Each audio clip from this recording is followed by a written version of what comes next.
Good afternoon, everybody, and welcome back to Rob's Rig. I thought it would be interesting to ask the AI or check the internet to see what the current problems are on the 2025 Jeep Wrangler. For those of you that didn't know, we've got a 2025 Jeep Wrangler Willys Edition, and I've got to say, I'm pretty impressed with it so far. But you know, Jeep gets a bad rap, really. Whenever you search for anything Jeep related, it always comes up about reliability and problems and issues and things, so I thought it'd be interesting to find out. So we've got a little search here. It says the 2025 Jeep Wrangler continues to be a top-tier off-road machine. So we're starting off positive, right? But owners and reviewers, I don't put much faith in the reviewers, but the owners, yeah, highlighted several persistent and emerging issues. While overall reliability is rated around a 4.1 out of 5, which actually is not bad. I'm honestly surprised it's not a little bit lower. By some consumers, others have reported mechanical and electrical gremlins very early in the vehicle's life. Doesn't bode well for me. It's pretty early in its life for me. So what are they talking about? Mechanical and engine issues, oil consumption and leaks. Some 3.6 liter V6 owners, which is what I have, report excessive oil consumption, burning over a quart every 6,500 miles. Ooh, and potential failures in the oil cooler or filter housing. That doesn't bode well. Transmission performance. Reports include rough shifting. I have noticed that a little bit going from maybe first to second or second to third gear. It says here specifically the 3/4 shift. Maybe that's what I'm noticing. And surging at low speeds, which some dealers have been unable to replicate or fix without an active engine light. And there's nothing more frustrating than that. You know, you take your vehicle in to have it fixed and the dealer says, there's no light on, we can't do anything. It's a bunch of BS, I think. 4xe hybrid specifically, which I don't have, but some of you do, I know. The plug-in hybrid model has faced criticism for a small all-electric range, 21 to 28 miles, and reports of the battery failing to charge beyond 1%.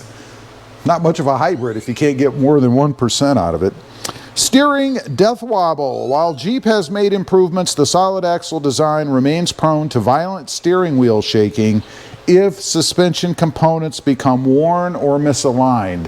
And I think there's also a good argument for that if you change things, right? Lifts and bigger wheels and tires and things. Electrical and tech glitches. Cold start malfunctions. Some 2025 sport models have experienced total electrical system freakouts in cold weather, where dash lights flash and wipers run uncontrollably for 30 minutes. So it kind of has a mind of its own, I guess. Infotainment and sensors. Owners have reported Uconnect screen blackouts, freezing, and false alerts from safety systems like blind spot monitoring or the service four-wheel drive light. Now I had, not in this one, but in all previous Jeeps I've had the blackout screen. It was kind of like a reset or maybe an update. Have not had that so far in this one. Auxiliary battery drain. This is where Jeep really falls, in my opinion. The dual battery system used for start-stop technology can fail prematurely, causing the vehicle to stall at stoplights or refuse to restart. It's a horrible system, and now, I think, since the government has gotten rid of that requirement, hopefully Jeep gets rid of that auxiliary battery and the whole stop-start or auto-stop system, hopefully. Build quality and comfort. Paint and corrosion. Bubbling paint, particularly around the door hinges and hood seams, remains a concern due to the contact between aluminum panels and steel hinges. Haven't noticed that on mine. Cabin noise. Due to its boxy shape and removable top, excessive wind noise at highway speed is a standard complaint. That's a BS complaint. I mean, it's a frickin' Jeep. It's got panels that come off. It's a square box.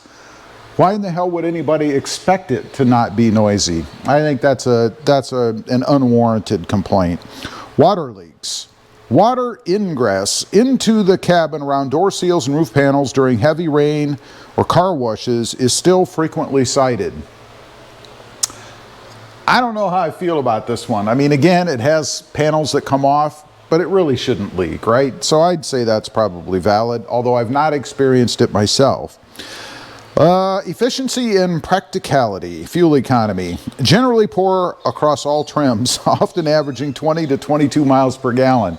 I wish I got that. Mine is more in the 14.6 range. The 4xe hybrid's miles per gallon drops significantly once the battery is depleted, which, according to what I said earlier, is pretty damn quick because it only runs 20 some odd miles and then the battery's gone because it only charges 1%. I don't know. That's horrible. Cargo space. In the 4xe models, which again I don't have, the battery pack sits under the rear seat, which prevents them from folding completely flat and reduces overall storage flexibility.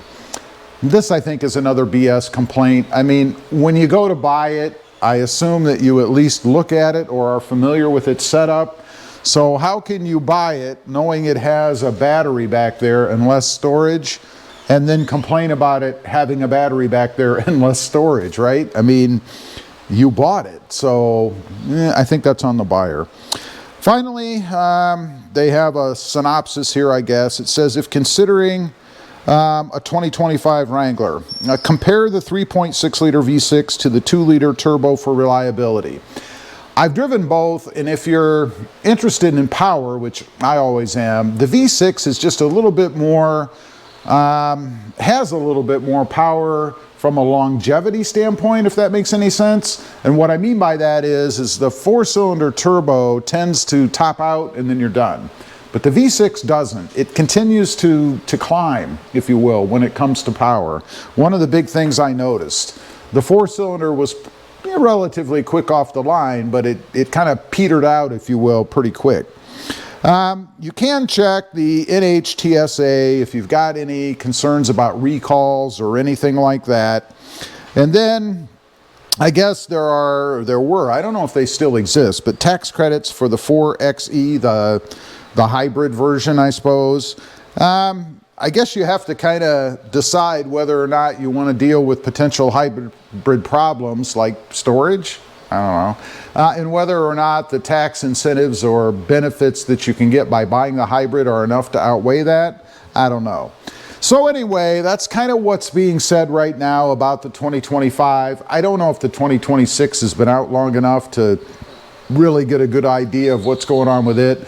And I think that it's probably exactly the same as the 2025. I don't know that Jeep has done anything to change the 2025 with the 2026s that are out. So that's just a quick rundown of, I guess, potential problems you could have or what actual owners and the talking heads are saying about the Jeep. Let me know. Are those enough reasons for you to not buy one? Or, if you're like me, I'm not really worried about it. Thanks for watching. Stay safe out there. Bye.